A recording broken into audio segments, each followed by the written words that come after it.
Bonsoir. Good evening to you all. Well, I apologize because I'm going to steal the show for a few minutes because I need to tell you about the origins of this project. But first of all, I would like to thank you all for being here.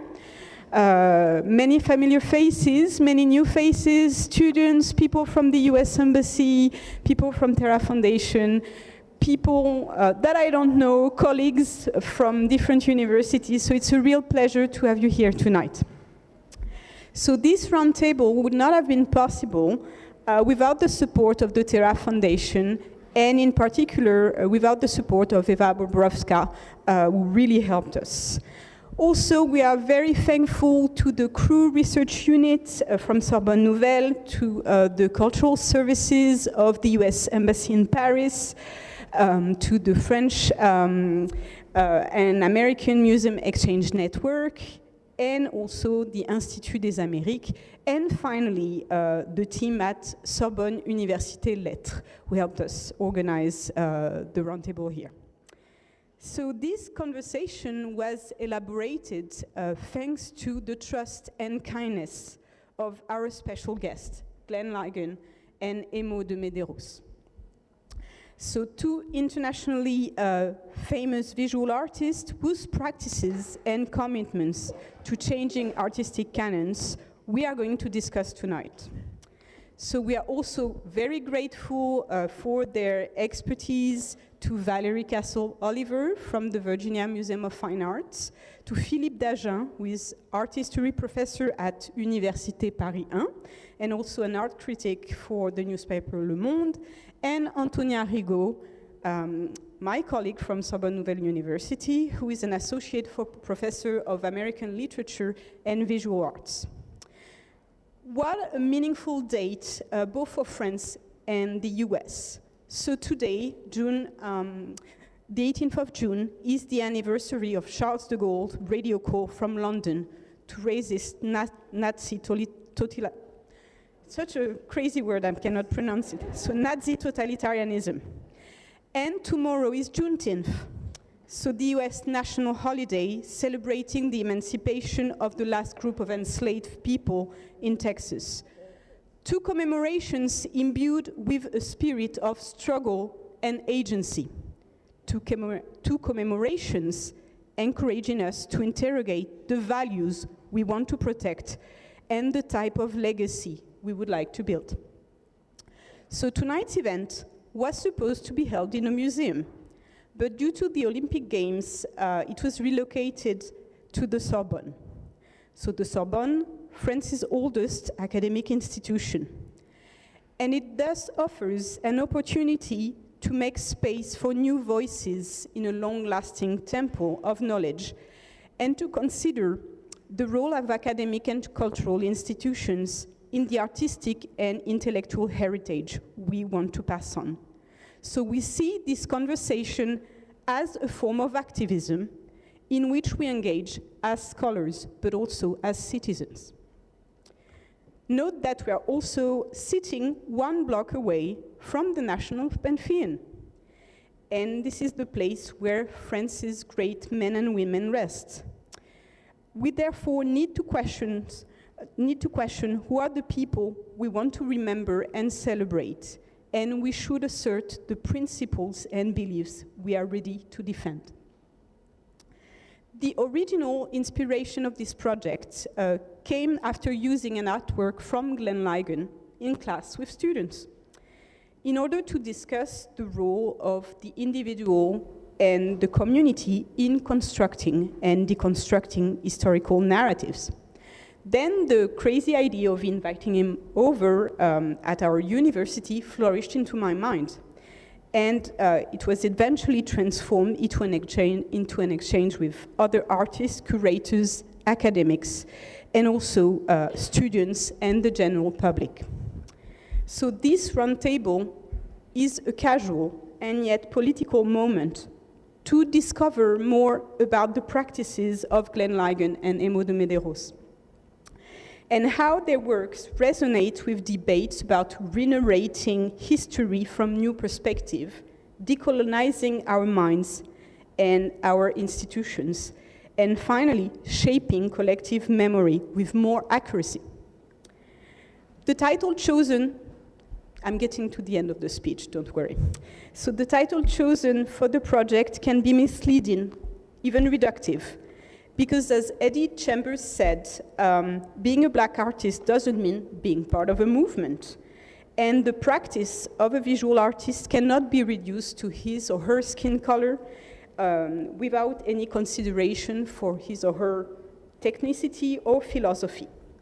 So despite this imperfect title, this initiative aims at creating a French-American space to challenge the way institutions and individuals, unwillingly or not, perpetuate coding racism by circulating certain terminology, ideas, and visions. So this conversation between two visual artists, some experts from the art world, from museums and academia, is relevant to analyze and debunk all the new systems of representation and to reaffirm our faith in diversity. Thank you very much. And one more moment of patience. I would like to give the mic to Angie Miser, who is going to say a few words for the US Embassy.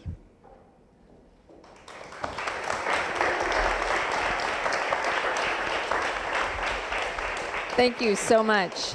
I will be very brief. Again, I'm Angie Mazur. I am the cultural attaché at the US Embassy here in Paris. And I can't say what a delight it is for us to be here in this wonderful Sorbonne Nouvelle. Thank you all to the panelists. I can't wait to hear what you have to say. Thank you for traveling to Paris. Thanks, of course, to the Terra Foundation, the Institut des Amériques, and of course, FRAME, which was founded in 1999 by the French and the US governments to create this wonderful partnership, and it has blossomed with the museums, with other partners outside of the government. What a wonderful way to share ideas and really explore what we want to create in our futures, reflect on the past and create in our futures. So we're very, very thrilled to support FRAME, and particularly this effort, these kinds of discussions, which, as was so eloquently put, really underscores the shared values between our two countries, the freedom of expression, the diversity, the importance of having voices, inclusion. These are all things that aren't just words, they matter. Representation matter. Seeing these discussions, they matter, they change things. So I want to thank you for your interest in coming here and being a part of this wonderful discussion. I want to thank you again for helping us learn and lead and have this conversation, because that's really what we're here for. So I don't want to stand in the way, because let's get to it and hear what we have to say. But again, thank you to everyone, and looking forward to it.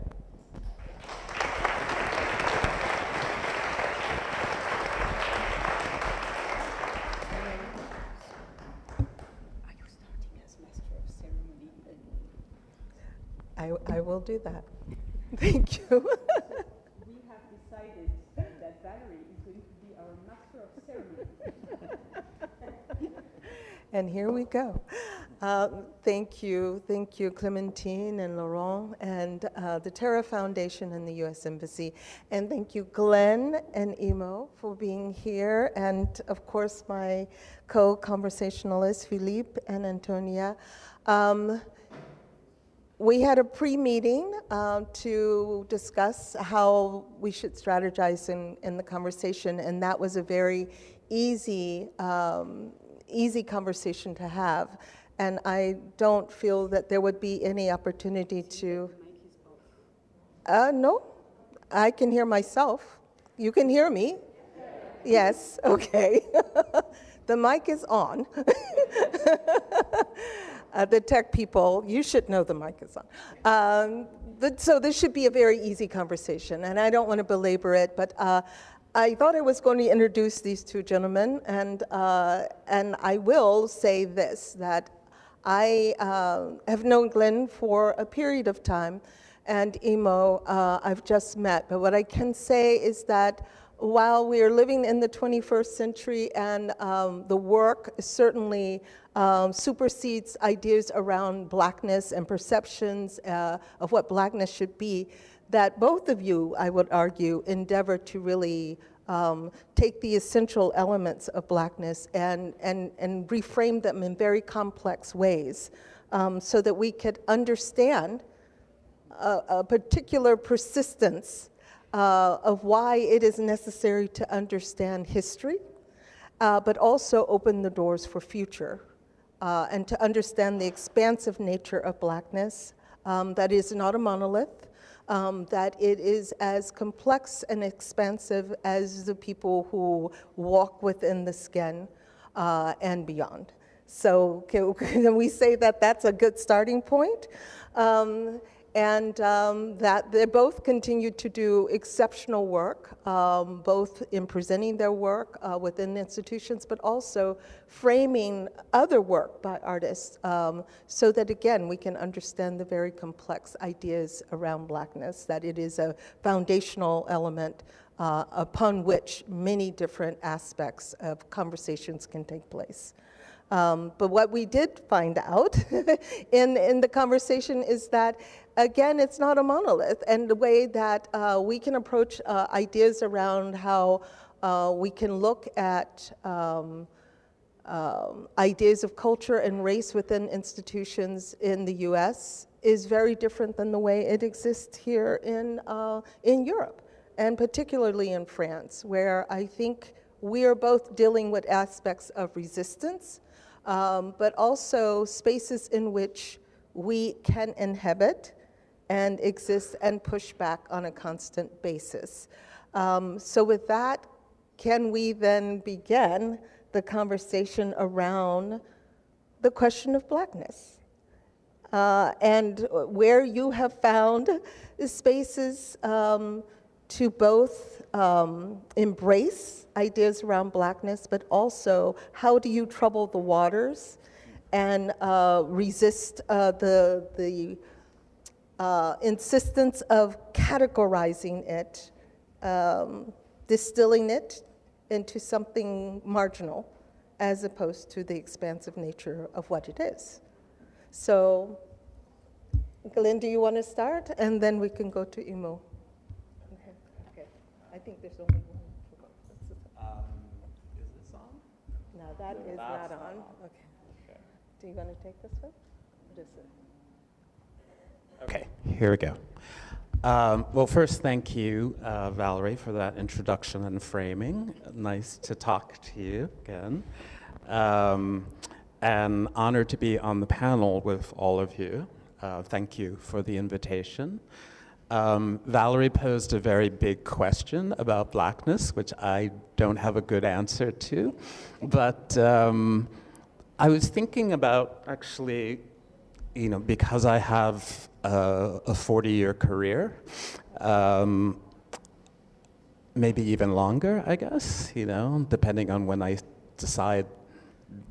say that I started to be an artist, think about being an artist. A little anecdote, my mother, when I said that I wanted to be an artist, she said the only artists I've ever heard of are dead. And what she meant was Picasso. And I had to concede that Picasso was in fact dead. But there were other artists. and she came around eventually. But I was thinking about sort of my past as an artist, because I remember when I first started showing in museums and galleries in the US context, that Black artists meant something particular in the discourse around artists. And often in the mainstream art press, even with curators sometimes, and certainly with gallerists, it meant a kind of limit. So the discussion around the work was, I'm paraphrasing here, but I can sort of remember these discussions clearly because they happen over and over again. Your work is about your Black identity. And that meant, to me, there was nothing else to say. it was about my black identity, and it was sort of like, imagine a well, and blackness is at the bottom, and I just took my little bucket and dipped into it, and that was my work. And that was about the extent of the discourse around the work. And I think the reason for that maybe was there weren't enough scholars working in academies focusing on the work of black artists in particular, but artists of color in general. I'm talking US context. There weren't enough writers in the spaces of the art magazines. The work wasn't being discussed in its fullness. But even if one could say that blackness was my subject matter, in exclusion of all other subject matters, I would also argue that blackness is, as you suggested, a very full category, inexhaustible, in fact. And so in and of itself, as a topic, as a subject matter, it is constantly expanding and redefining itself and being challenged and being troubled. And so if my subject matter were simply blackness, whatever that meant, it would be inexhaustible. But my subject matter is all those other things that my subject matter is about, with blackness in there as one of the many things that the work talks about.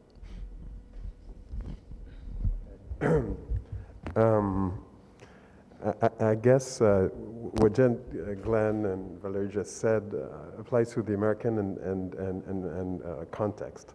Actually, I happened yesterday, I took a plane and I came from Cotonou in Benin.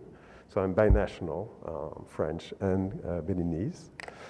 And I guess that the notion of blackness is fairly different. What I mean by that is I was doing this conference in Brazil, and for a group of students that were going to go to Benin. And so I was supposed to give them clues, and well, you know, Brazilians are in all types of skin tones, and so I told them, there was someone translating what I was saying, so I told them, well, you're going to discover two things in Benin, traveling as Brazilians. One thing is that you're not black, and the second thing that you're going to discover is that there are no black people in Benin. So the translator looked at me and said, no, please translate it. And afterwards I say, yes, because in Benin, there are normal people and nouveau meaning not white as the color white, but stranger in a general way. And so I guess that to me, there is a distinction that has to be done. To me, when I think blackness, I think, first of all, as of the US. What I mean by that is, and the term has evolved. For instance, I mean, to me personally, the writer that has written the most extensively and the most interesting things, and the thing that touched me the most regarding this question is James Baldwin. And I think that if we were to use the terminology of James Baldwin today, which is the American Negro problem, I guess everybody would sort of cringe today. And I think that the evolution of the term and the fact that it has developed along with the American culture worldwide means that today, for instance, if you look at Afrobeats, for instance, in Nigeria, the dress code of the singers is black. And what I mean by black is American, African American. So the question to me around blackness is it a completely valid question, I mean, concept outside of the US? It's a question that I'm asking myself, because the thing is, I prefer to think about the African diaspora, and I think maybe it's a limit for people belonging to the African diaspora to accept a term that is, I mean, I know very few languages in Africa where the color of my shirt is the same word for the color of people. So I guess to me it's exogenous to some extent. And to me, I mean, and also have an issue with the terminology of race. There is a piece that is inspired very directly, Give Back to Caesar, what belongs to Caesar, by Glenn's work and John Giorno's work, that's called Chromatics. And I'm using the most common words in English. And the one word that is absent is race. And the reason I'm not using race is, Henry Louis Gates called it a dangerous trope, is that basically for me, race is a euphemism for racism. There are no race issues, there are racism issues. And the way it is phrased and the way, for instance, I sometimes feel uncomfortable when I hear people of color, because to me it lives intact, the basically racist assumption that on the one hand you have Europeans and on the other hand you have all the other ones.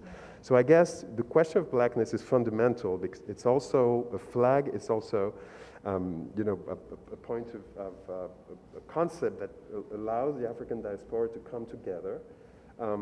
But at the same time, I have this fondness for this question of tigritude as opposed to negritude.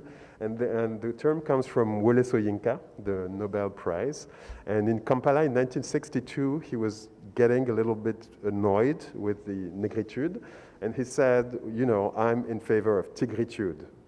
And so people asked him, what's the difference? And he said, well, a tiger doesn't proclaim its tigritude, it pounces. And so I guess that at the same time, I'm very close. I mean, you've shared personal elements. My daughters are called Ella for Ella Fitzgerald and Thea for Thelonious Monk. So I guess I'm all over, I'm very influenced by Black American culture. But I think we need to, just not attacking the underpinnings, and in particular this binarism between Europeans on the one hand and all the others on the other, is like, to use a metaphor I already used, is like cutting the branches of a tree without uprooting it. So blackness is a tool to me, but maybe it's not the only one that can help the African diaspora sort of, prosper, for lack of a better word. Oh, thank you. We're sharing the mic, that's all. No, I think you bring up a very, and this also was brought up in the earlier pre-meeting about how language is utilized to keep the system intact. And it is there is a dichotomy here. On one hand, you want to be able to bring elements to the fore to celebrate, but at the same time, you don't want to create limitations, and you do want to dismantle what seemingly seems impossible to dismantle because it is so deeply entrenched in the psyche and within the systems that we move through each and every day. So language becomes very important in identifying and hopefully beginning to dismantle, but the dismantling has to happen on so many different fronts.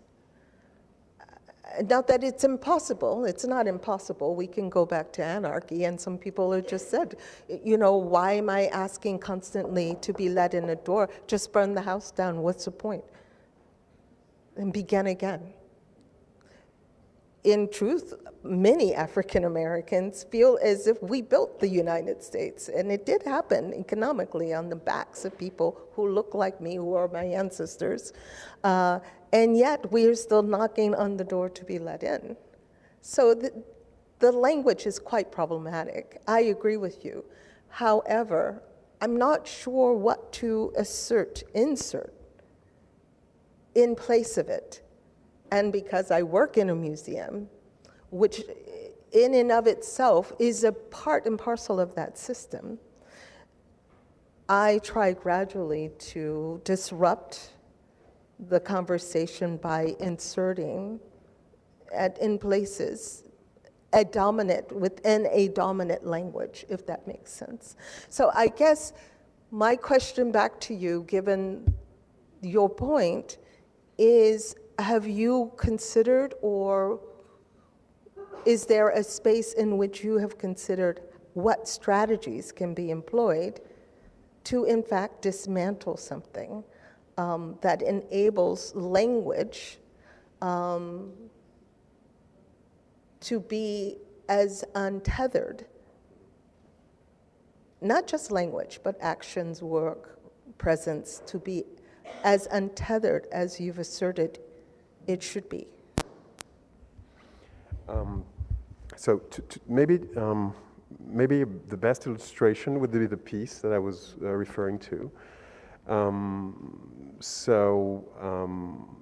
The piece is called Chromatics, and so it's 3 movements. And so one of the references typically, I mean, it's European, it's called Oulipo, l'ouvroir de littérature potentielle. So you had Raymond Queneau, Italo Calvino for its most, and they were using randomness as, one of the, principles. And the idea was that I was doing stanzas of 4 lines and 4 words. So with 3 movements. And I used the 256 words, the most common in the English language: day, night, bank, cash, money, woman, man, so on. And the thing, it was recombining, it was an algorithm that was recombining always a color first, then a word, then a second color, then a word. So the first movement is just black and white. And what's interesting is that I showed the piece in London, and one word that is conspicuously absent is race. And also, I guess, I need to say something here. Being binational, my grandfather was deported during the Second World War to a concentration camp. To me, race always sounds, Nazi. The word itself has this tinge of Nazism. And also, in the US, the white supremacists' motto is race matters. So there is this sort of biological idea that is not completely, for me, absent from the word itself, even though it's a useful word. But we should insert that in the book and in the film cast that Isabel Wilkerson had written, she does connect the systems of the Nazis and white supremacy back to the United States. Okay, I didn't know that. that. So it's very clear. That connection is very clear. Okay, I didn't know that. So it's true. So I didn't word the word race in the first movement. And so, yes, so the first was black word, white paper. And it was actually, just the thing that it was. It was black words over white paper when it was printed. And every single, I couldn't show the video here, but every single stanza from the first movement being black sun, white bank, black art, white money. I mean, they were randomly produced. So in the shows, I chose not to intervene at all, and it was randomly. Every single stanza from the first movement was interpreted in a racialized way. And so I felt that it was sort of bringing to front the sort of programming that you were referring to a moment ago, the sort of dominant programming. And then in second movement, I added 2 more colors, blue and red. Blue because it was the first type of racialization that happened in Europe, because there was a difference between the blue bloods and the ones who were not. And basically, when I say it's a racialization, I mean, since we're sharing personal things, my mother was a university teacher, and she was working on Middle Age, medieval culture. And the blue bloods, compared to the non-blue bloods, it was les nobles et les ignobles. Nobody remembers that ignoble means non-noble originally. And ignoble, in English, I think it exists, the word. And the idea is like the ignobles were dark-skinned because they were working in the fields, they were short, they were stupid. I mean, every racist cliche that you can imagine that has been applied to African Americans or the African diaspora was present between the nobles and ignobles. So blue was for this other form of racialization. Red, refers to the story of the U.S. And the Redskins have changed names, the team, so they were referred to Native Americans. And then in the second movement, the stanzas became more poetical and deeper. It was less prone to immediate interpretation. And then in the third, when I showed it in Brazil, I did a third movement where I removed all the adjectives. And it gave really interesting, stanzas like a World Bank sex toy, which was one of the ones that appeared. Yes. And but it was and what I love, it was random. But the thing is, to me, and when you're looking at the question of blackness and how it inserts, how it is both an element and some of a skeleton also of African diasporic identity worldwide, that in the first movement, you have 80,000 possible stanzas. In the second movement, you have 320,000 possible stanzas. In the last movement, where you remove the adjectives, you have 72 million possible stanzas. So I guess we should be careful of using it as a tool. I mean, blackness to me is both a culture. I mean, James Brown is black music. I had the privilege of witnessing a Chuck D from Public Enemy in a conference in Harvard, and he said that R&B was originally called race music. I mean, which I didn't know.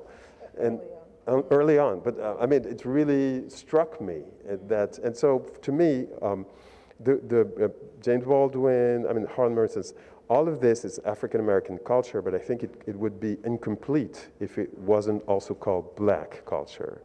Whereas, worldwide... It's interchangeable. I mean, yes. language, if I may, I'm sorry. If I may, that language becomes very interchangeable. Black and African-American, Negro, Afro-American, black, African-American, black.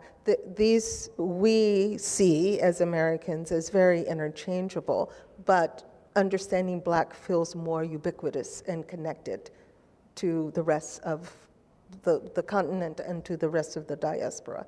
But I want to jump to Glenn, because there is another sense of strategy of the imagination because of the way that you have utilized literature and language coming from individuals like Baldwin, language coming from even entertainers such as Richard Pryor, that we're looking at language, and in particular the word where black may exist, and seeing through repetition in the way that you work, the multiplicity of ways that becomes far more expansive than a more narrow perception of what it is.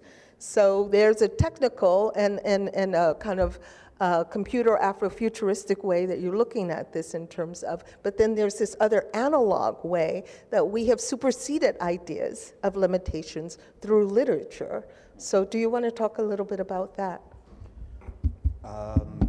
Yeah.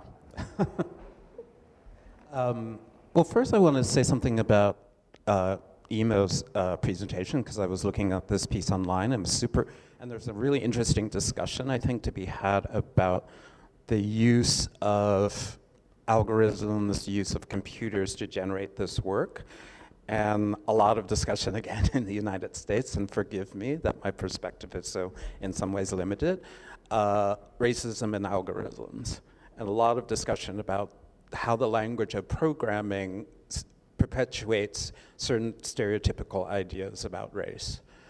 And so that's what was coming up for me when you were showing the piece, thinking about the generation of these poetics through the computer is also tied in with the limitation of the programming that's done than the programmers. Yeah. So I was curious about, maybe we can talk about that, but I was also thinking about the word black, which is an interesting word because it, at a certain moment, was a pejorative.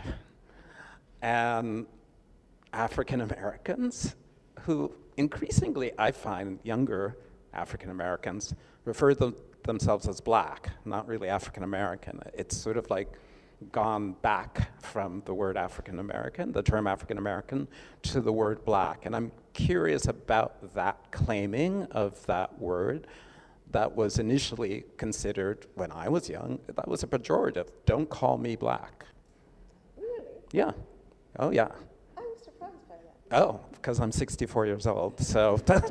Well, I'm 62 years okay, old, so but I'm not that far behind that's a you. childhood thing.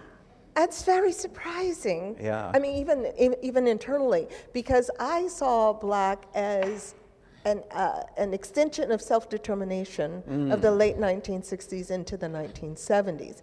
And so I saw Black is beautiful. I saw Afros. I saw dashikis and Black allowing people to be connected like Afro-American. People just went back to the continent and they reclaimed the language of Blackness to be more connected. That's the way Blackness was interpreted for me, not as a pejorative. So it's surprising. But anyway, okay. Go ahead. Interesting. But I definitely remember this. It was being used as a pejorative. And it's curious that it got turned around, you know. But I was also thinking about, because you asked a literature question, one of the neons I've made in my career uses a quote from Gertrude Stein from a novella called 3 Lives that was published in 1909 from the Malankta section of that novella, where she's describing a Black character, and I wish I brought the text with me, but very brutal descriptions in that novella of Blackness and Black characters. But one of the things she says in that long description of one of the characters, who she says is sullen and stupid and all sorts of things, she says this character, Rose, doesn't have the warm, broad glow of Negro sunshine. She doesn't have the boundless joy of Negroes. So obviously, you know, for Stein, that's a joke, Negro sunshine, Black sunshine. But I thought, well, I feel like in Black culture, African American culture, there's always been this impulse to take what is not for us. Stein doesn't imagine Black readers of her texts in 1909, but she writes about Black people. So she's not writing for us, she's writing about us, but I think there's always been in African American culture this impulse to take what is not for us and turn it into something that is for us, that is even joyful in some ways. So that little phrase, Negro sunshine, extracted from that novel, takes a whole other life for me once it is extracted. It turns into something else. And Negro is still, it's an old-fashioned, kind of slightly pejorative, oldie-timey, the kind of word your grandfather might have used, your grandmother might have used, but you would never use that now. But there's something about that word and its history and its extraction from Stein that gives, at least people I've talked to, some kind of joy and pleasure. I'm not sure what that is, but I think it is the impulse in African American culture generally, is to take language, take words like that, and turn them like the N-word, as a perfect example of that, and how every rap song has that word in it. But it can't be used, I mean, it's circulating the globe, but it also can't be used, which is a very fascinating kind of situation to me. By certain people, yes. Which is why I'm saying the N-word instead of the word that I want to say.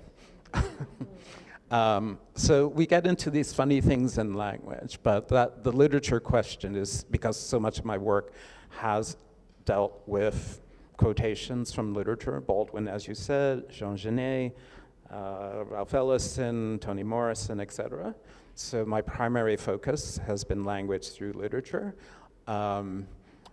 And how in those novels I find, or in those essays, I find this example over and over again of how terms are kind of taken up and turned.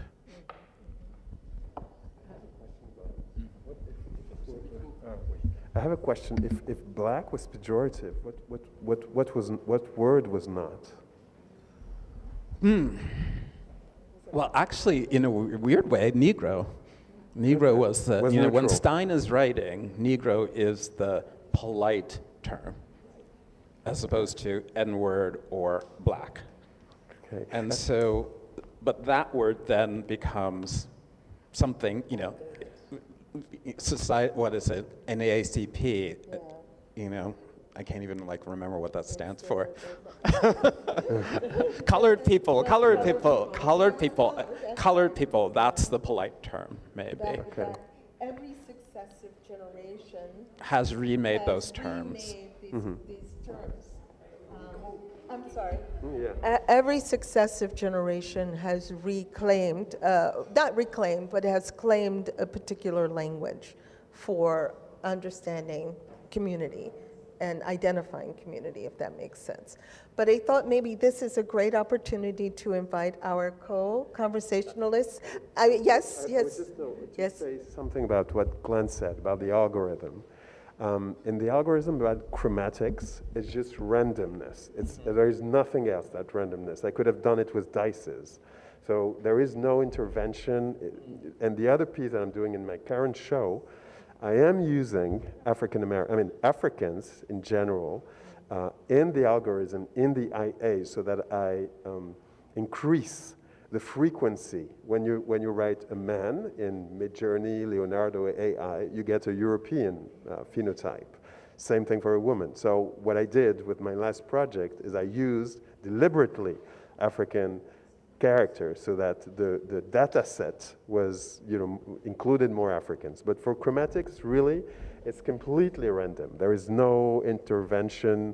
The algorithm is just like automated die throwing. I don't know if you want to respond to that. I mean, I will so contend, as Glenn has said, that there is something, these tools, they're tools that are created by people. And people bring to these things their own biases and their own framings.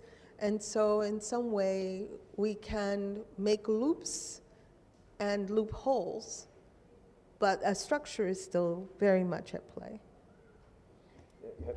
On this one, I'm sorry, but I must argue that somebody created the dices, right? But I don't think that essentially the notion of randomness is culturally determined. Okay, we can discuss that in full later. But this is an opportunity to bring in Antonia and to Philippe and to invite them to also pose questions. Okay. Well, thank you, Valerie. Is this working? I wanted to follow up on the question of language and tools and ask you a question that has to do with your visual tools and the medium that you use and the intersection between your medium and the question of political resistance. I'm struck by the fact that your art practice, both of you, Glenn and Imo, seems to connect particularly well in the fact that you're both interested in ways of transgressing generic frames or transgressing our expectations of what language is or how a painting works or how, we'll talk maybe about AI. So where, and in particular, in the case of your text paintings, Glenn, where writing and painting intersect and create a different experience for the viewer, or the way that you think, Imo, about interconnections and circulations, I was curious about how these gestures can be read politically, how, as political tactics of resistance. So I'm interested in perhaps hearing what you have to say about how the way you use your medium and the way you destabilize our expectations of mediums, how that is a gesture of liberation and perhaps a way of making us go back to the history of, because it makes us go back to art history and the long history of destabilizing mediums that has long been perhaps the defining gesture of the avant-garde, but how this actually, in your practice perhaps, opens another narrative, which rather than looking at the history of the avant-garde, looks at history and looks at, calls on making us realize the necessity to rethink our expectations of mediums and of language. Like being African, the thing is, You're the grand frère. So You're the guest. so you're like, it's like Asian culture. He's the older brother. Oh, okay. Well, I think, thank you. One of the things I was thinking about when you were talking is that because I have a long career, I'm old enough to have things change in the culture, and one of the big changes is this. So the source material that I use for my work, Gertrude Stein, Baldwin, is available here in the way that it wasn't available or widely available 30 years ago, 20 years ago. But in some ways, when I started thinking about my text paintings, particularly the text paintings that use Baldwin, one of the things I realized is that these text in paintings demanded of the audience that they be read. People were trying to read them. But they're not really legible in the format that I'm using. And there was, when those paintings started to circulate, particularly in museum situations, there was an anxiety around them. Often I would see wall labels next to my paintings that would transcribe the text of the painting from the painting. And I thought, well, surely you know there's this book that this essay that I'm using is published in. The text in the painting is, or the painting itself is not the same as the essay in the book. There's a translation going on. There's something else that the painting is doing.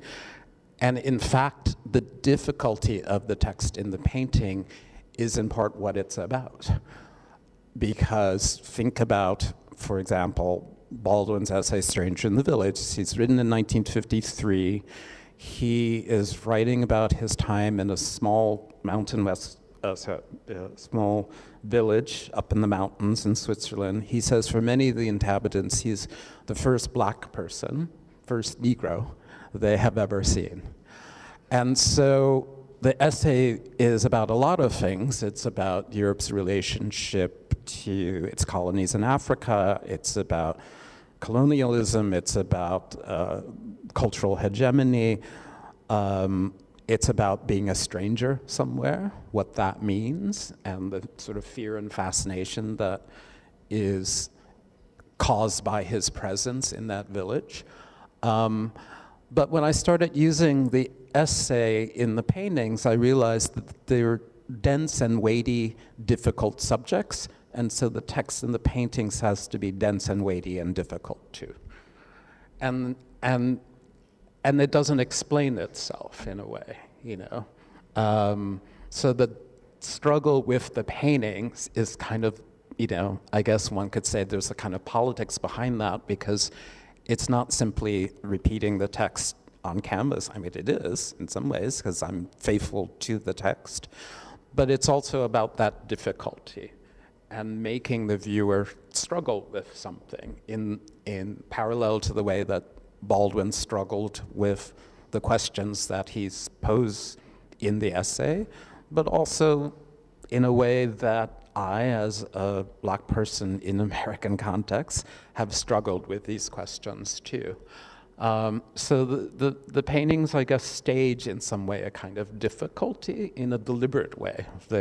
I mean, not that I've read Ligon very well, but this question of opacity, I think, plays out in some ways through those paintings, the kind of refusal, which I guess is a kind of politics.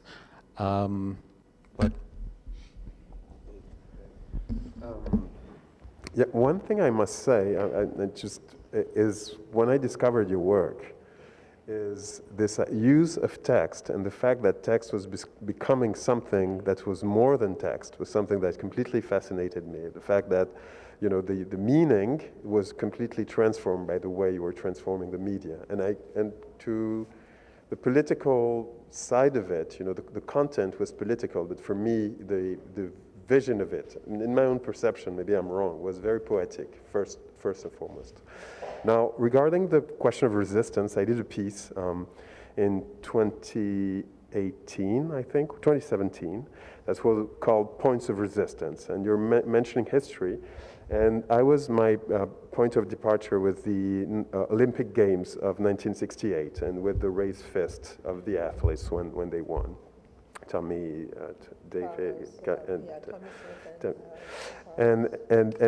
so what I did was I ordered actually aluminum from the US, like a thick aluminum foil used for barbecues, and which was a reference to Rituals of Blood by Patterson, where he argues that lynching is actually a anthropophagic ritual.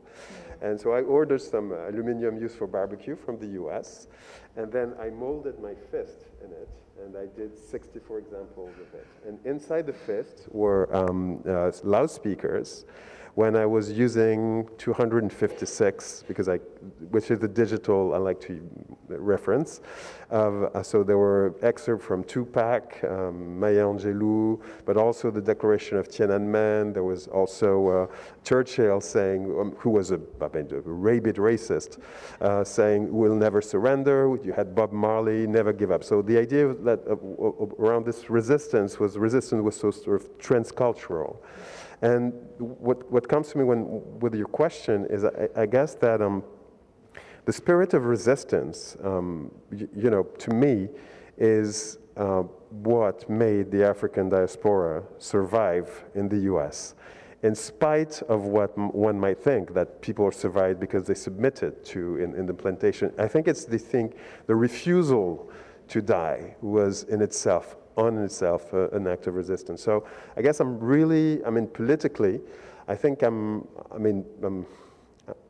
I have sometimes difficulties with works that are only political, because I think sometimes the art is lost somewhere on the way. But I do think that it's a powerful vector that we can speak as artists. We can have our own form of resistance that might be less grassroots, or that might be tangible, that what someone who is doing some grassroots actions, but maybe that creates the conditions so that it can be built upon later on, and sort of shift some representations, shift some false evidences, or false things that are accepted as evidences. So that's well. Philippe? Oui, peut-être, pardon. Well, to be a question to Glenn Ligon, and about painting. In your early work, you were a painter, and you were a sort of abstract expressionist painter. The style of de Kooning, and then words came, and phases, and political. And I would like to know if, according to you, being a painter in itself, in the US at that time, was a question between blackness and whiteness. Oh, you mean the category of just being a painter? Yeah. Just the fact of painting in an American way. No, I don't think so. For those who don't know, I'm a closet abstract expressionist. My early heroes were de Kooning and Franz Klein and Pollock. Those are the people I studied. Later, Rauschenberg, Johns, Twombly. Interestingly enough, not Norman Lewis, not Bearden, because they were not being taught in schools at that moment. So these are black artists, Jack Whitten, I can go on, but none of those figures were being taught in my art history courses, where Pollock, de Kooning, etc. were being taught. So those are the people I was trying to emulate. I think the change in the work came, I'm still very committed to painting, but using maybe Twombly, using Johns, using Rauschenberg as a model, I realized that subject matter could be introduced into the work through the addition of words. And it was very literal, in a way. If you want to put a kind of subject matter in your work that isn't there, well, use the words of the person whose work you're reading. The first paintings used the work of Zora Neale Hurston, a writer of the Harlem Renaissance, writing from an essay called How It Feels to Be Colored Me. So just text paintings with that sentence, or sentences like that. I feel most colored when thrown against a sharp white background. Repeated down door panels. So sort of body reference, the word I, the repetition, language to abstraction through the repetition. So the tops of the paintings are very clear, the bottoms of the paintings are very abstract. So it was a sneaky way, in some ways, to remain engaged in the discourse of painting, but introduce the subject matter that nobody thought had a place in painting at that moment. Now I think we're in a very different world. You know, we're in a very different world. But I mean, I had this sort of funny quarrel actually with, when I had a show and we were talking about these early text paintings with someone who's going to write a review, and they said, well, certainly, you know, your use of black and white is about the binaries between whiteness and blackness as race. And I said, you know, I sort of picked up, you know, I was very cheeky, picked up the newspaper I was reading and said, see this? Black text on white. But, I mean, they were right in a way, but also I didn't want the work to be simply within that framework. That was the question there, so. I have a question about when you entered the museum world, when you had entree, Thelma, God bless her. But there were also spaces in which language could become, and the work could become a stand-in for your own voice. Because at that time, there was still very little representation. As you said, even in the academies, certain artists who we now know were never being taught. And I think that in part is the limitations of the education that maybe those professors had and what they may have been exposed to. So it is a sort of an area that echoes outward with knowledge. If the knowledge isn't there, those individuals are not being taught in the academy, and ergo, the students are not being taught, and it becomes a generational deficit of understanding who has been out there and part of the original conversations. But back to museums and who were being collected, you know, was it also a kind of response to there being a dearth of Black artists or artists in the museum at the time? Did you feel, as you were saying, a particular expectation that was placed upon you as being Black, as being male? And we won't even talk about sexuality, but I mean, there was a certain expectation of how you were to function and how the work was to function, as there is even today, I should say. So do you want to talk about that? And then I would love to hear your conversation about expectations that are placed upon you when you are asked to exhibit in museums. Okay. Well, I think, it's a complicated question because, again, the world has changed. It's, again, US context, I'm sorry. Early 1990s to now. Now it's Black artists all the time, every day. And that is very different than the world I started in, where, interestingly enough, some of the figures that I now revere, Jack Whitten, the abstract painter, like that, they had solo shows in museums in the 70s. Mel Edwards, we can name a lot of names, and then they kind of disappeared. And so they disappeared kind of a little too early because I wasn't really an artist then. So I hadn't seen their work. I had to come to people like Jack Whitten much later in my career. I wish that he was being taught in the academy when I was there, but he was not, and his work wasn't on view.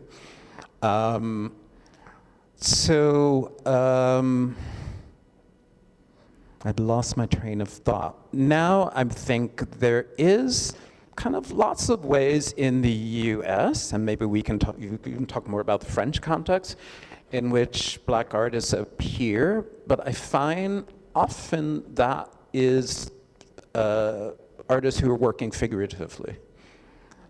And this is not to say that artists like Mark Bradford, Julie Moretti, etc., have major shows, major exhibitions. But at the moment, the work that I see in galleries and museums is primarily figurative, black figures in paintings.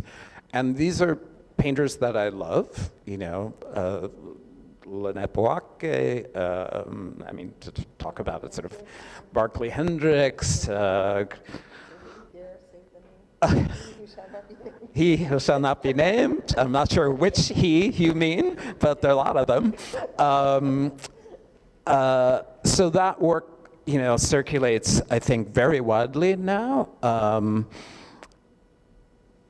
I have a point here, so I'm trying to come to it and thinking about it. So I think it's resistance when you were like the Zora Neale Hurston language. Oh, well, the Zora Neale Hurston paintings came at a moment when Zora Neale Hurston was taught in the academy in African American literature classes, but not widely taught. I started using Baldwin at the moment when Baldwin was not everywhere, in which he's now everywhere, quoted everywhere. That was not the case when I started using Baldwin texts. I felt like, in some ways, my project was to insert into the space of art these authors in the way they had to be reinserted into the literature canon. Zora Neale Hurston literally had to be rediscovered. She was buried in an unmarked grave. And the author Alice Walker, an African-American writer, went to look for her grave. So that story, that fate of black literature and its sort of appearance and disappearance was something that I was always interested in and sort of drove the project around the authors that I was choosing to be in my work, which isn't to say that I read to have work to make. It's just I read, and if it sticks in my head long enough, work is made.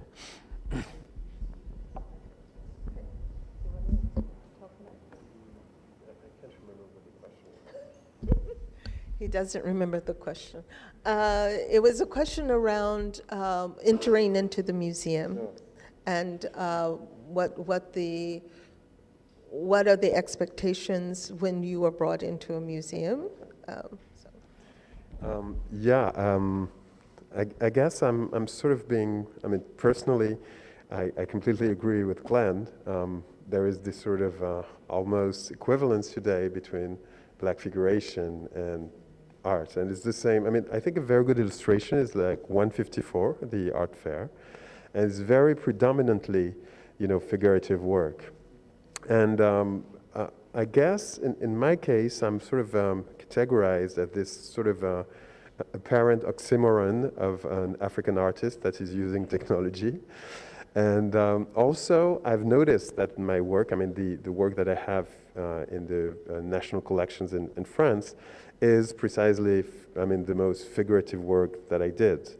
So I think there is this notion that, and also that's one of the reasons I got really interested early on by Glenn's work, is that there was a difference and there was something that was out of this, that was an opening, another possible way of approaching, the work. And so as for myself, in museums, it's kind of interesting because I'm essentially invited, I'm binational, but I'm essentially invited as a Beninese artist, you know, and it happens oftentimes that it's not mentioned really. It's like more like a liability that I'm also French, you know, and that as if, and there is this, I won't say his name, but there was this very famous collector that bought my work in, so my career started a little bit more than 10 years ago. And so he was a very important collector. And then the guy did this sort of interview, it was in 154, to know where, if my studio was in Benin, and it was, where if I was Beninese, if my nationality was Benin. So he wanted to check all the marks that I was black and African, and then, well, I could enter his collection. And so I guess those categories still function. It's also like in galleries, it's like unfashionable not to have your black artist or African artist today. You know, it means, so there is this sort of, I guess the sort of expectation, and I think it echoes what Glenn was saying, if you're not using something that refers very directly to if you do not go to this well where you get something that has to do with blackness and that exhibits blackness per se, then there's something missing. And in France, I mean, the shows I did were, I did a show with Philippe in Musée du Quai Branly, and I was showing electro-fetishes. But the idea is people were looking at it as a comment about the shapes, I mean, the traditional shapes, the expected shapes of African art, statuettes, and so on. But the idea was like my points of departure was different, which it was, what if, something that we mentioned that is linked to the African diaspora, and I'm thinking about religion, for instance, gospel and its traditions' impact on contemporary pop music. What if there was this particular emphasis in the African diaspora on things that are related to spirit? And I don't mean to be, taken as a sort of, comment on dit, illuminé, sort of, comment tu dirais? Mystic, yes. I mean, no, I assume to be a little bit of a mystic, but not like completely crazy. But I mean, and hopefully, but what if, within the African diaspora, there was this sort of very strong emphasis on spirit, and in all the meanings of the terms, and blackness being one of the elements of the spirits, one of the strains or one of the links, that brings the diaspora together. So, well, I don't know if I answered the question actually. Maybe Philip can. Yes, it's his show. No, I don't want to speak too long about this show. It was at Musée du Quai Branly, and the real point was not showing African or African-American artists, but art connected to ancient African art. So it was a question of shape, it was a question of spirits, it was a question of signification, and there were African artists, but there were also European artists, and it was not a distinction in the show. Absolutely not. About your question, the question of what an artist may hope in French museums. It's rather funny to hear Glenn saying that every gallery now has African-American artist, or many, not only one. I must say that in France, the situation is quite different. As I said before we began, the last exhibition, last show about African, not Afro-American, but African contemporary art in Centre Pompidou was 20 years ago. And nothing happened before. The title was Africa Remix. It was an exhibition coming from Düsseldorf and then London and then Paris. So it was not even coming, it was not an initiative, it was a choice of French museums.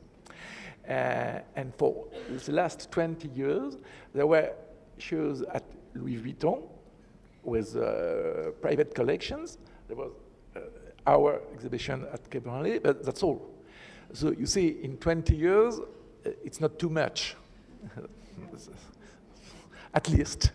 And about figurative painting. Last week I was in Basel for the art fair, but it was not for the art fair. In fact, I was there for an exhibition at the Museum of Contemporary Art, Gegenwarte Kunst. Nobody knows, but okay. And it's a show, a large one, coming from South Africa. And it's all about figurative painting from the beginning of the 20th century, just now. And African artists, Afro-American artists, all together. And it's rather strange because you have such mixed generation and style that at the moment it's rather difficult to understand. But we know what it is about blackness, and blackness is in the title, in the subtitle of the show. And it comes from South Africa, is in Basel now, and it won't go in France. That's all what I have to say about the question. Well, I'm curious about the academy, because a lot of this also has roots in the academy itself, and whether you find there is a dearth of information and knowledge, a repository of things that are being taught within the academy around the sort of nature of Black art and the expansiveness of it. That's for you, Antonia. Well, I see lots of people in the room who could probably answer better than me. But I'd say that it's definitely a movement. I think this event that Clémentine put is a good example of how French academia is really trying to come to grips with its blind spots, that perhaps there's a growing awareness of a need to decolonize our objects, as well as our theoretical practices and theoretical references. I'm not sure, Philippe, you probably also have things to say about this? We're not working in the same university, so I can't say anything about Sorbonne Nouvelle. I'm just able to say something about Paris University, and I must say that we had a teacher for African contemporary art, and now she was elected in Nanterre, and we just hope that a new one will come. But hope. But only one.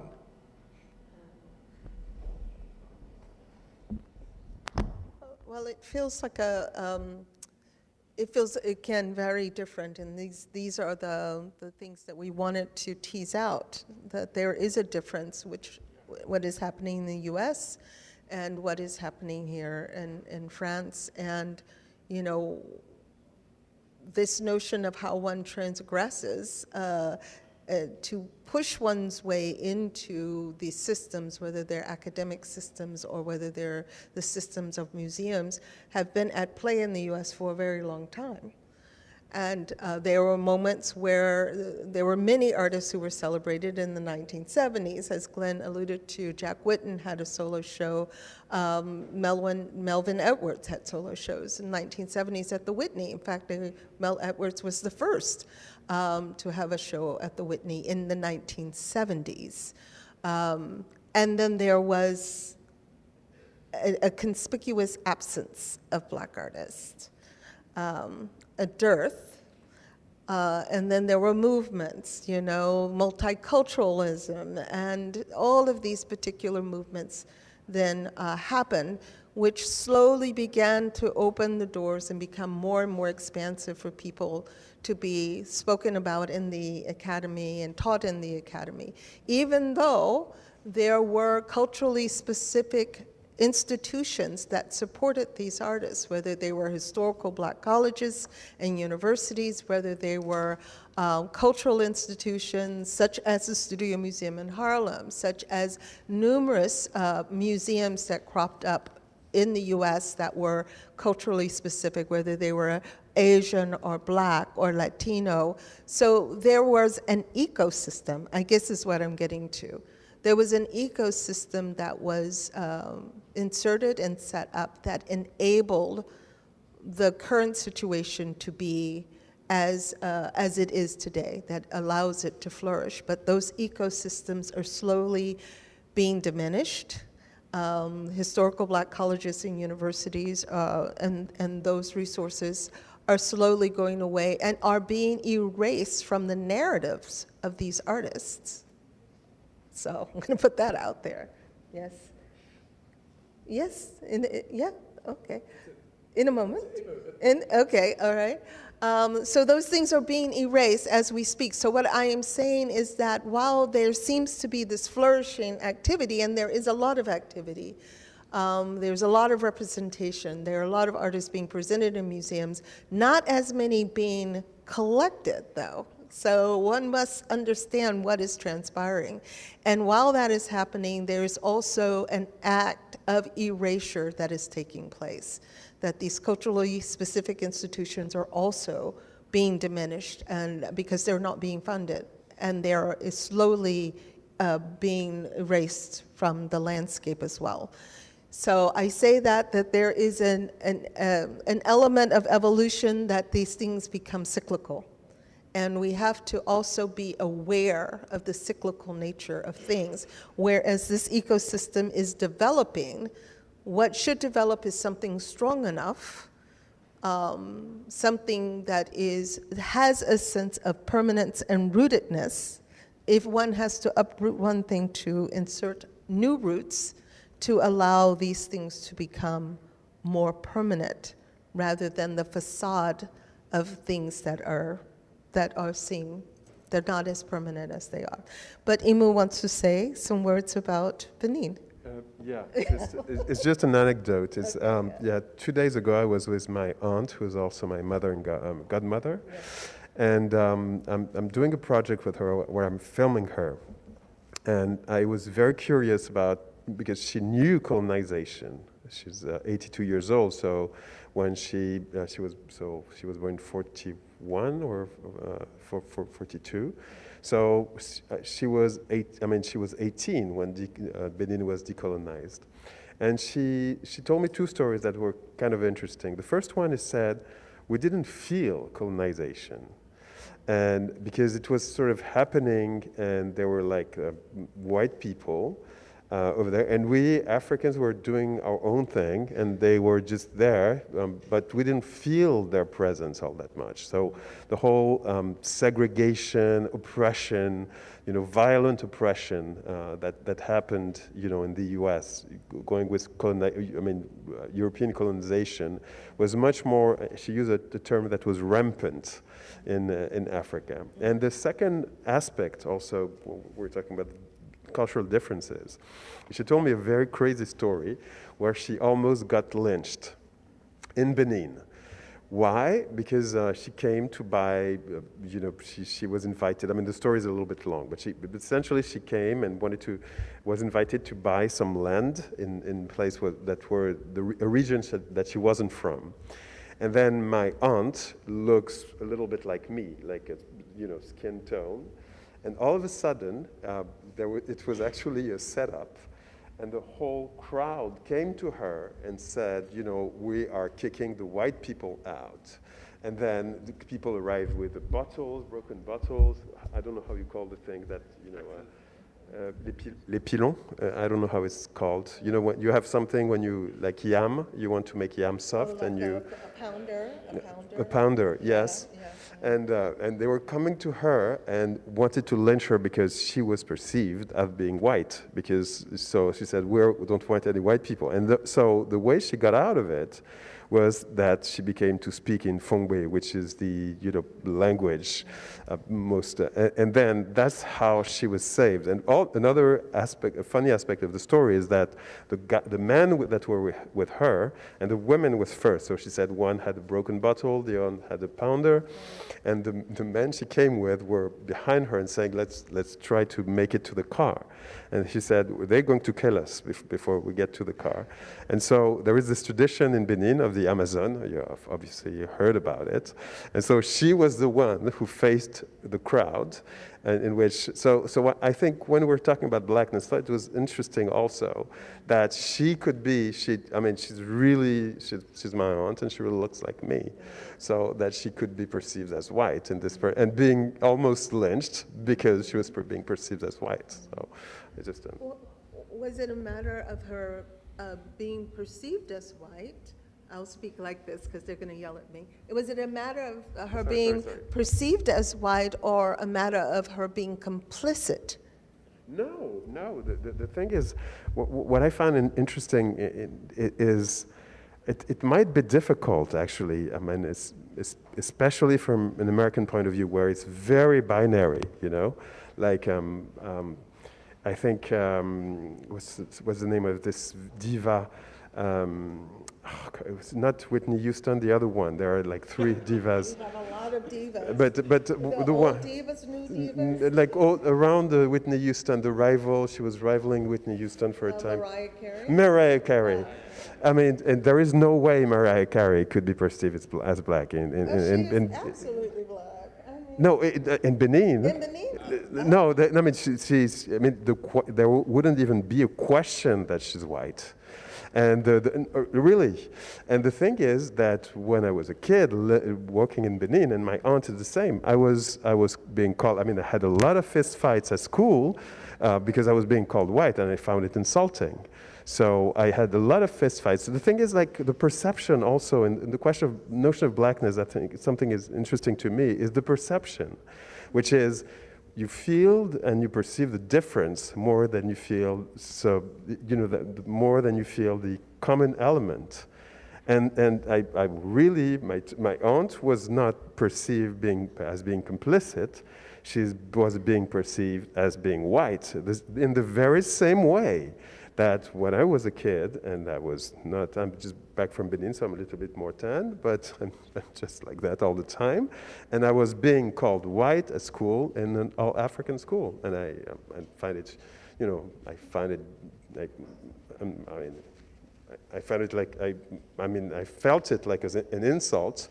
So I got into fist fight for that. So the question of color and the question of what you call black, how would you call, is to me sometimes more complex than what it seems. Yeah, we've got a, Sorry. you guys just pass it down. No, you pass this down and you keep those. You have to. Wait. Lots of mics. Just 2 things I was thinking of when you were talking, Imo, artists who have dealt with this question. One, William Popel, who sadly passed away, American artist, but his skin set drawings, if you don't know them, really interesting,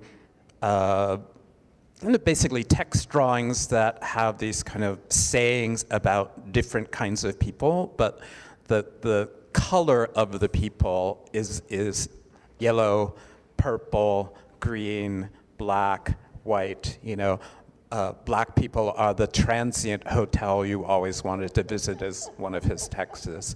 But this sort of play with the notion of skin color, and using that sort of whole spectrum of colors that don't apparently describe race as we imagine it.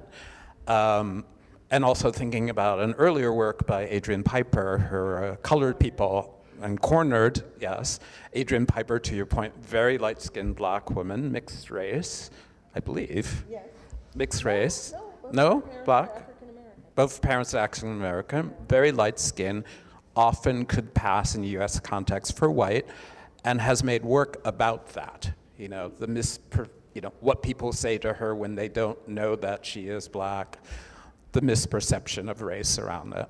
But it also was thinking just a little story. I don't remember where I heard this, but Angela Davis, very famous writer in America, visiting South Africa, going through a market, I believe, in Johannesburg, and she notices that she keeps being called this term by the black South Africans who are in the market, and she doesn't know what this term is, and I cannot remember the word, but finally somebody says to him, it means white woman.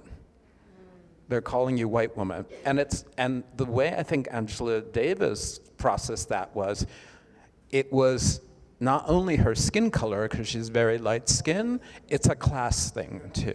It's class. Because black South Africans wouldn't have been shopping in that market. So they saw her and said, white woman. Yeah. Yeah, it becomes very interesting, these categorizations of race, but it's also about, as you say, it's about abilities and liberations, and oftentimes those have gone hand in hand with privilege and whiteness. And so the proximity to whiteness sometimes shifts your perception of how you're perceived racially because of privilege. It's class, it's money, and in the US, those things have been in tandem, privilege, class, and race. They have been inextricably linked, and those things have become a bit untethered because, you know, there are means in which people can supersede these limitations given their proximity to privilege, which comes with money. So if you're an NBA star, you may be more privileged and people may not see your race because they see money, or vice versa, you know.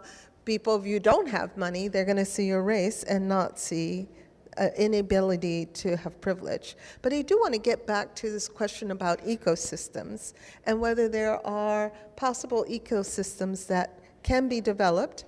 Okay, oh, what does this mean? Yes. I like when these things, because I can't hide anything. I'm like, what is, okay, let me read this out loud. All right, we're gonna open this to the audience, but, oh my God. Okay, but I am curious about the ecosystems and whether there is any intentionality to develop ecosystems here in France that enables this sort of flourishing of diversity within the academy, within museums, so on and so forth. I'm going to throw that out there, and you guys can think about questions you want to ask, because we're going to turn this over to you in just a second. I'm going to keep this because you guys hold it.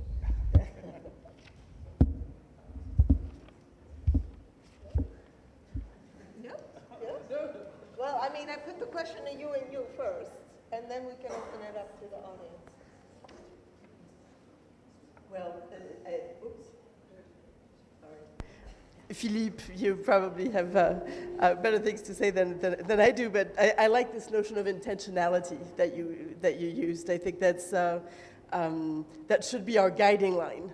I was saying earlier that I feel that in French academia right now there's a moment of acknowledgement of our blind spots and all the work there is to do.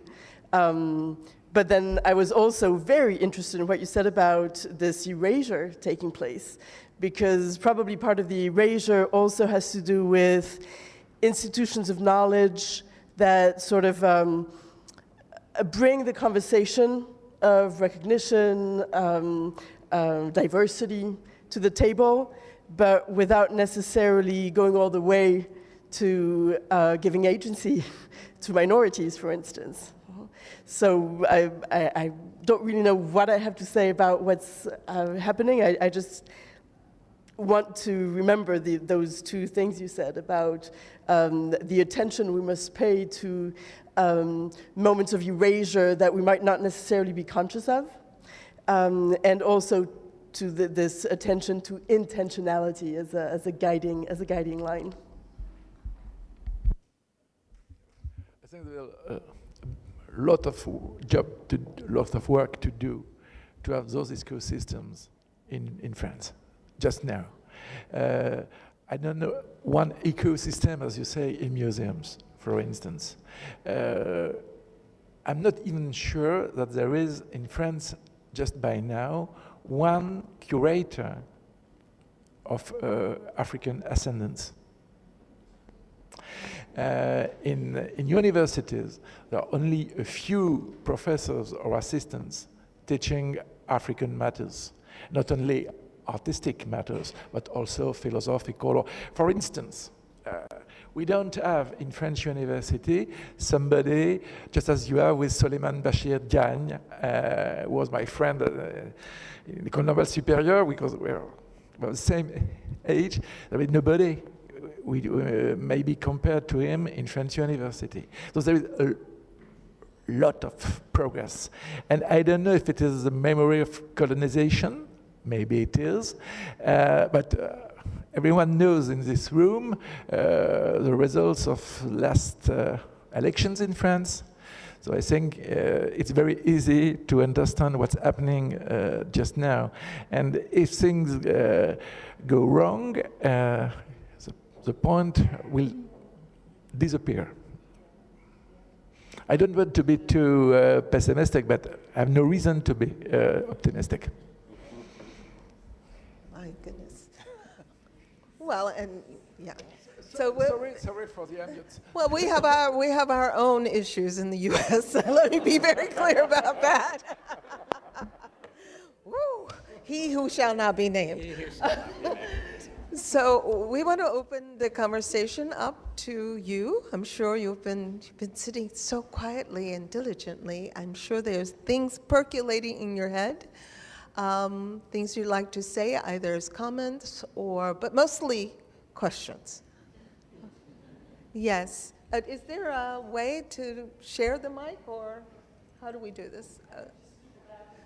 But I might have to repeat the question in order for it to be. Oh, okay.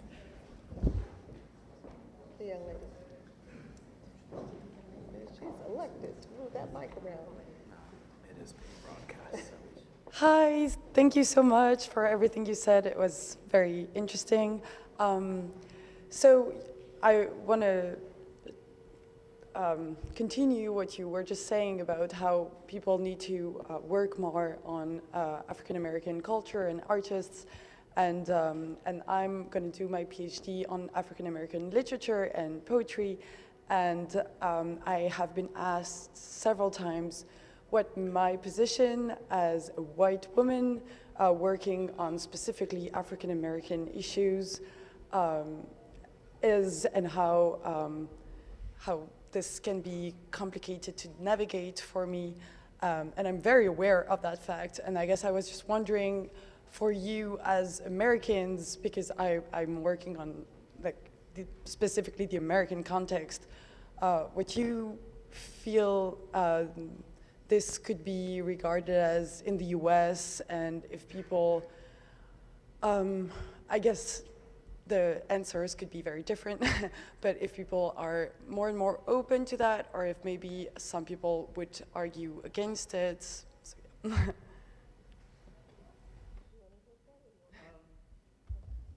Sure. I mean, I think for me, from my perspective, I think the more that the kind of study you're doing is possible, and it's a bad word, but normalized in a way, the better.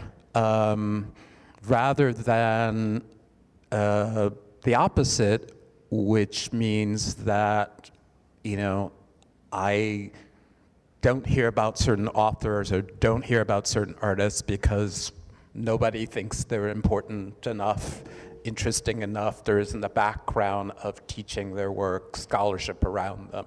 So I would encourage,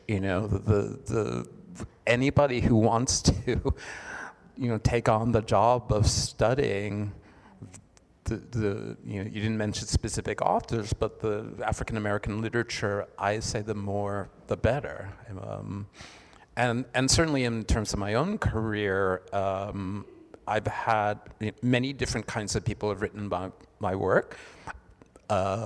some have written well and some have written badly, but it has nothing to do with the race of the author. It has to do with the quality of their scholarship. I would add, for myself, I don't believe in a zero-sum game. Like, I don't believe in order for you to be, someone cannot be, or vice versa. So I also ascribe to the point that there are many things from your own perspective that you can bring into the study that doesn't exist maybe currently. And that is far more fruitful in terms of what it will yield for others in the future than is currently being done.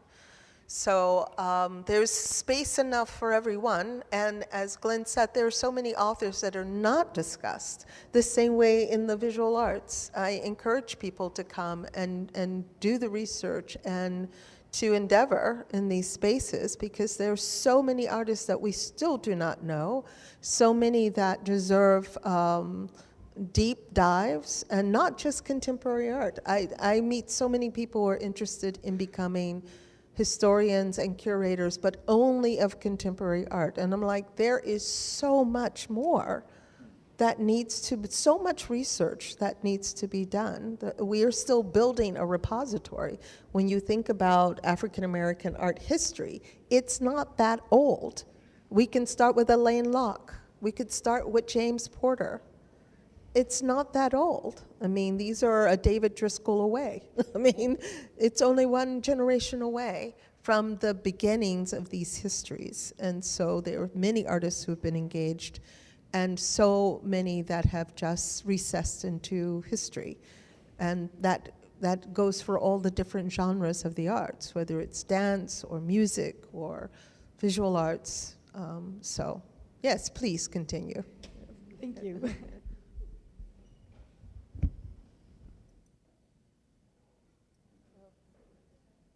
Whoever has the mic has to give it to the next person. Is this lady here? Hi, thank you very much.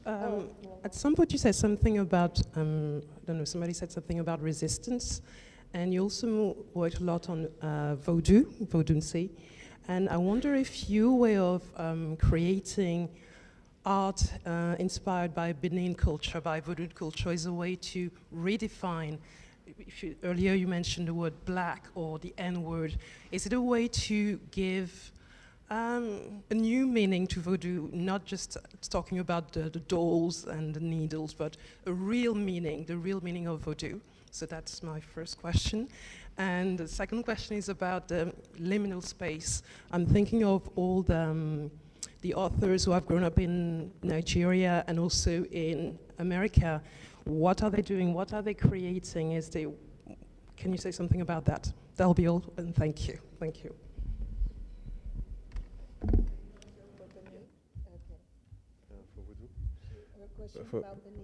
Okay, the question about Benin. Okay, there is this phrase in Fongbe, which is Gbeto Vodoué, ça veut dire, which means the human being, and Gbeto is the one who is carrying life. Vodoué, it is, and Vodou is not that easy to translate, but an easy translation is spirit, and it's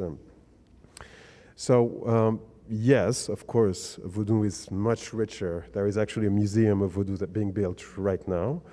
But yes, I think adding this dimension of sort of having this sort of umbrella concept of black, sort of black being the umbrella concept for Vodou, for instance, is to me something that is not very functional or meaningful, I would say. Vodou is not black. Vodou is African. And actually, I don't think he could come, but there was this guy from the Fondation Pierre Verger, and Pierre Verger was this anthropologist and photographer, and he was one of the few initiates of Vodou society. He was Angbeto. And and his name was Fatumbi, Fa being the specific spirit Vodou that links the physical world and the spiritual world. So yes, voodoo, using voodoo as something that is not the voodoo dolls had a meaning for me. And also in the larger context of this definition of blackness, having a modicum of African, I mean, most black culture that is known on the planet is American, is African American, like predominantly. It's enormous. I mean, the proportion of African black culture is really small. And so, you know, so I think that there is a need to sort of maybe for black American culture to be more inclusive of other African, you know, I wouldn't say subcultures because, you know, the number of Africans in the diaspora largely, vastly outnumber. Nigeria is going to be the first population on the planet in 2100. So I think maybe there is a need, it might seem paradoxical, but there is a need for maybe for African Americans to be more...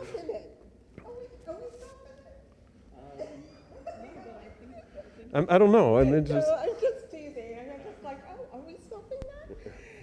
No. You're fostering it. I mean, obviously, I mean, I was bought by an African American museum recently, etc.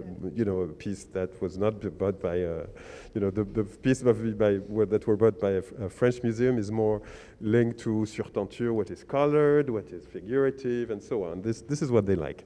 But in the U.S., one of my voodoo notes was bought, and this is a piece that is very directly linked to voodoo. But what I was trying to say is there is this complex, I mean, the history of African Americans is a history of trauma, you know, and I was participating in a trip for the exhibition in Martinique, and for the first time, the president of Benin, Patrice Talon, said in a conference that, and it could be valid exactly the same for African Americans, that there was a link between Benin, which was a vast provider of enslaved people, you know, during slavery. There was an indissoluble, can you say that in English? An unbreakable link between, you know, Benin and Martinique through this, you know, shared tragedy, because I mean, this thing that happened. And so I guess that maybe it complicates, you know, the trauma is, you know, the trauma complicates this relationship within the diaspora. But maybe, you know, there would be an element, something interesting in more integrating the diaspora into something that is not only under the black umbrella. Question. Yeah, it's a question. It is a question. But I mean, this is a very interesting notion that has come before, because there's a Black Portraitures Conference that takes place. And there was a very similar statement about the dominance of African American culture that permeates and in many ways becomes a stand-in for the larger conversation around black bodies from the continent and beyond. So I completely agree with you. And I also agree that there are a multiplicity of platforms. There's a multiplicity of platforms that should be engaged. And I don't know what fosters or what accelerates a particular dominance. Maybe it's because it's American culture, but I will say very interestingly that there are a lot of African people who are of African descent that are living in America, that are rising in so many ways, that are bringing Africa back into the conversation. There's Toby Nigwe, who is a rapper in Houston. There's a large Nigerian community in Houston and is bringing not only an American, but an African sensibility, true African sensibility, same way in the NBA and other sports, where these platforms are becoming much larger platforms to speak about being African from the continent and bringing cultures to the fore. And so I guess the question is, maybe it's the dominance of American culture, of which African American culture has superseded in many ways. So I agree with you that there is this thing. And then I am pondering and also pushing back on where other platforms can exist. It can't be about American culture shrinking, it's how to lift. And where there is ability, economic sustainability to create these platforms, why are they not being created in these places? So it's not just about America, it's about what's happening on the continent and where these voices can be lifted and where these platforms can exist. So I'm just pushing back, that's all.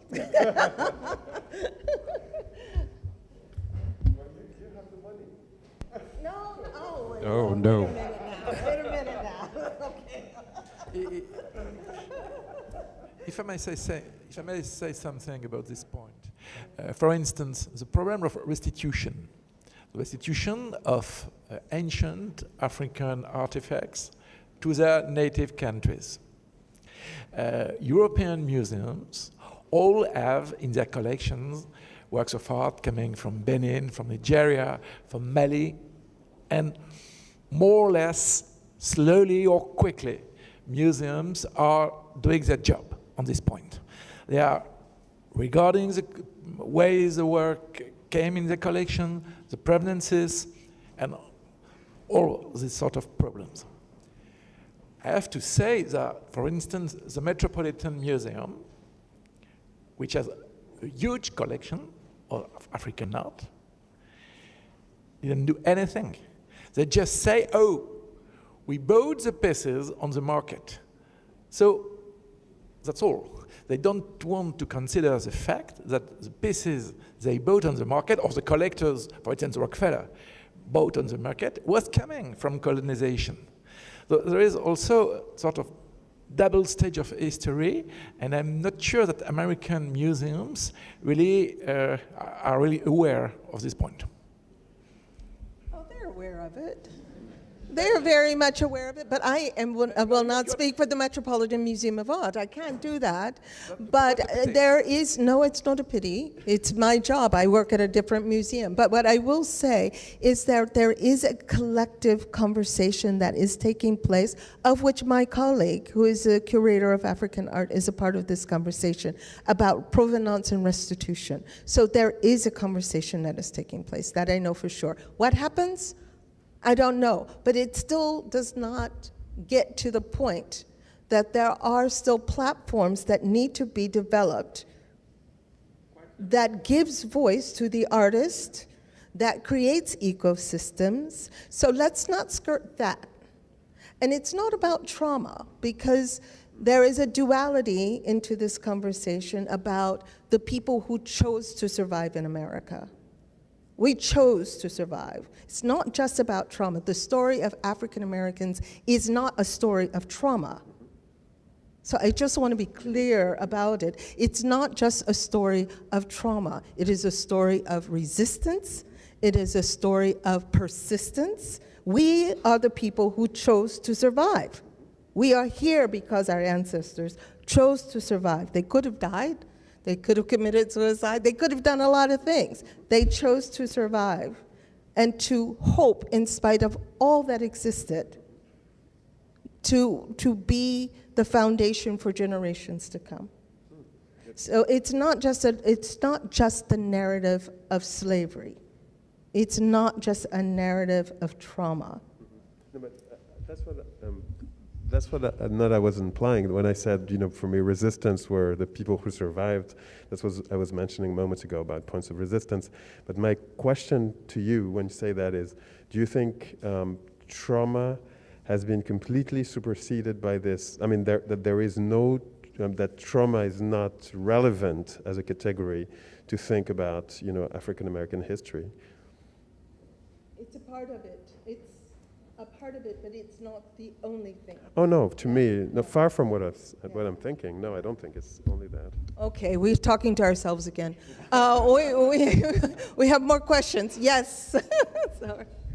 Thank you all, and a lot has happened since I got this mic, so I'm not really sure what my question was anymore, but I'm going to try to sort of wrap all these ideas into a question, hopefully. So I like how this panel has problematized this category of black artists, but then I think we are still left with the category of museums, and it's still the title of this meeting here. And I'm thinking about, and I'm going to sort of quote Glenn Ligon to Glenn Ligon, if you don't mind. There is a Whitney podcast that was recorded a few years ago in which you very generously talk about, sort of mention an anecdote from your own life in which a situation where you witnessed David Hammons constructing a public work of art on a sort of empty lot in Harlem, I believe, in the early 1980s. And I'm thinking about the sort of parameters of museums and what is happening, you know, maybe not very far from a place like the Studio Museum, which is still, as I believe, closed and has been for a while. And thinking about, you know, yes, we can be pessimistic about, you know, the funding, the sort of directorship, and the politics in France and in the US, but also we might do something, you know, with the definition of what a museum is and what it can do, and same with academia. And we're seeing, you know, how the word campus is being transformed, you know, before our eyes as we speak. And I think same with museums, you know, ICOM has introduced a new definition of museums, and there's been a lot of, you know, talk about what a museum is and what it should do, what its functions might be in a sort of in the 21st century or in 2024. So I wonder if you have any ideas about that. Yeah, well, lots of interesting things to talk about. First, David Hammons making a piece. It was actually in downtown Brooklyn. It was a public art commission, and he was making a piece literally in the park in downtown Brooklyn. And I lived in that area, and I would walk by, and I confess, this is a terrible thing to admit, I thought, who is this crazy person hammering bottle caps on this pole all day long? And then the bottle caps on the pole turned into a sculpture called Higher Goals, and I realized that's David Hammons. So I had so little imagination about what a black artist looks like or could do, or the space they could do things in, that I literally walked by him every day and just thought, who's this crazy person? So that's one thing. The other thing is, I think, you know, thinking about the Studio Museum in Harlem, it's closed because they're building a new building. Two things about that. One is that under the leadership of Thelma Golden's current director, they revised their mission statement. I'm not sure what it originally said, but to show, you know, artists, Black American artists, something along those lines, to show artists of the African diaspora. So that's a big shift, you know, like the Whitney Museum is still the Whitney Museum of American Art, you know. So I think that's one way that a museum can respond to the need to show artists from all over rather than a specific place, and the dialogue that happens between those artists. But I would also say, and I hope this isn't telling too many tales out of school, that it is difficult, it has been difficult to raise the money to build that building. And part of it is, because I heard a billionaire say this, well, it would be a lot easier if they moved the museum from 125th Street in Harlem to someplace that's more accessible. Even though Harlem is being regenerated. Yes, yes. So Studio Museum in Harlem, if it were downtown somewhere, it would have a bigger audience. Said without irony. Yes. So that is the kind of problem that culturally specific museums that you were talking about earlier have to face, this kind of skepticism. Or another example, a curatorial roundtable, where I was part of it, and a curator from a big museum, the Tate, asked a question about artists of color showing at Tate Modern in London. And basically, the question was, why would you need to show at a place like the Studio Museum in Harlem when you could show at the Tate Modern? That was the question. And I had to speak on that, as we say, because the question is just wrong. It's just wrong. There's so many things about it, but it was shocking to me that this curator at the Tate Modern at the time didn't understand the question was wrong, didn't understand that both things can happen. One can show at MoMA in New York, and one can show at the Studio Museum. But somehow there was like, well, why would you need to show at the Studio Museum when the doors, we have opened the doors for you at our larger institutions? And it was such a problematic formulation, but it is something that I, as an artist, have to deal with all the time. This sort of, and I feel like when there was a question earlier that Valerie asked me, and maybe I didn't quite say it the way I think I said it, but in some ways, I sort of said like, well, nobody was supporting Black artists. And Valerie corrected me, because like, no, there was a whole ecosystem supporting Black artists, Studio Museum being one of them, Black collectors who were supporting Black artists. That's why when Jack Whitten now has his retrospective at the Tate, all these paintings that Black collectors owned that they bought in the 70s and 80s when all these other museums were not buying Jack Whitten's are in that show, because that was the ecosystem supporting him, you know, until the Tate or the Whitney or MoMA. There's a retrospective coming at MoMA in a year. I'm writing for the catalog, you know, but that's amazing, because, you know, they could have given him his flowers while he was alive. I'm sorry. Anyway. Well, there are a few flowers they gave them, but not the bed of roses he deserved. So I think we've come toward the end of things, but I wanted to say that, you know, COVID enabled a lot of us to imagine and to think outside of institutions. And so there are burgeoning efforts now. There's the Black School modality, which Romy Crawford is creating, which are alternate modes of knowledge sharing. And so, I mean, I think there are still the possibilities that emerged from the 2020 that are still being discussed. The internet becomes the ultimate space of democratizing knowledge and knowledge sharing. But ultimately, I think the brick and mortar still win out when it comes to museums, I feel. But I think it's all incumbent upon you. You're the future generation who will lead us forward. And I will just say I'm so thankful that you're here today, at least to witness the conversation. And I thank our partners in conversation, Imo and Glenn and Philippe and Antonia, for your generous exchange, and for all of our sponsors, U.S. Embassy and Terra Foundation, for Blanche and Clementine for really, really organizing this and coordinating this and enabling this to happen. Thank you so very much. Deeply appreciative.